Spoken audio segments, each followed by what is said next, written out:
Hello YouTube, my name is Sean Connors and this is Outsiders. Today I'm going to be talking about 3.5 Clerics and their role within the group, some tips to give players some guidance into getting the best out of them, and also it helps you DMs guide your players a little bit. So here we go.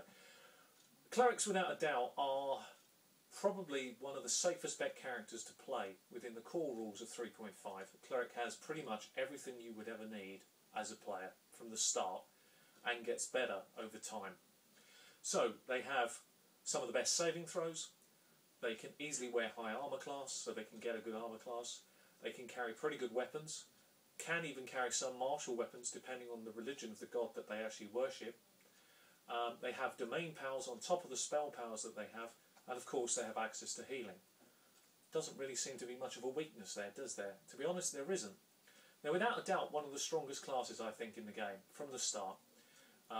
I think a cleric played well is a huge asset for a group. But however, there are some issues with the way the class can be played. You will sometimes come across players who want to play them quite aggressively, almost like a fighter, want to play them in that way, maybe even getting quite aggressive with spellcasting. And that all seems fine and logical, and you do have some fantastic debates on various forum sites about this. However, I'm going to give you my interpretation, my spin on this. So I hope this is of some use to you. I think, from the experience that I've seen, and through the amount of clerical deaths that have occurred, which sounds amazing when you think about it, clerical deaths, it's always occurred because the character has actually tried to be something he's not. The cleric is exactly what it is. It's having a portable medic. Without question, every group needs one, possibly two, depending on its size. The same formula I gave before with fighters still applies here. But the cleric's job is to be visibly aware, absolutely mentally clear about what is going on around him, and knowing when to step in and start healing. You can't do that if you're separated on the battlefield, if you're too highly strung and trying to be front line. That is not your role. You can support with different types of spells, and there are some wonderful spells in the cleric's arsenal, and again, you know, we're going to cover that off in spell shows later on. But your role is simple.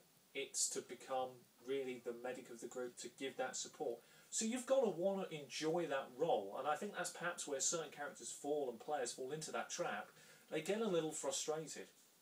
We spoke before about wizards and fighters. Fighters, it's all about positioning. Wizards, it's all about timing. The cleric is all about listening. It's all about being aware of what is happening around you and keeping your ear on that and knowing when to step in. There is nothing wrong with having a rough idea at the start of the game who has what hit points. What is wrong with that? You know, I'm not asking people to write it down. I wouldn't expect that from a player, but I'd expect them to be mentally aware and actually saying, right, I need to get across here and help. That is what you want from a well-played cleric. And to be honest with you, if you play your clerics that way, it's going to tell you something straight away. You're not putting yourself in the firing line. You're not putting yourself in jeopardy. You're an incredibly valuable asset to the group in terms of the ability to buff them, in terms of helping them, healing them, and there are some fantastic offensive spells in your arsenal. You have really no weaknesses in saving throws. And then we come to something else that clerics have that no one else does. Domain powers. Now, domain powers are interesting. I think we could have a whole debate show on domain powers here. Some work better than others. There's no doubt about that. But chosen well, and picking the right religion, gives the cleric a whole new avenue of the way that you can play the character. I'm going to touch on 3 domains. I'm not going to go into any detail. Please, you know, read them up for yourself. Magic, trickery, and luck. 3 fantastic domains, far outclassing in some ways some of the other domain powers in the core book, but they are brilliant because of the opportunity it gives the cleric later. I think that as you go into domains, it's one of the areas where the cleric can really shine and separate himself and be a little bit different than just a straight healer, because he's got other avenues that he can support the characters with by the domains alone. So overall, where do we stand? Cleric is a solid choice for someone with reasonable experience of the game. Again, you have to know your spells, but it's less important because the most important thing that you have to do well is the ability to heal. That probably means that you're going to be converting some of your spells to healing quite a lot of the time, another thing clerics can do. You have good hit points, you can generally have a good armour class. You're not really front line. Everything really bodes well. So it's a great character choice. They are fantastic fun to play.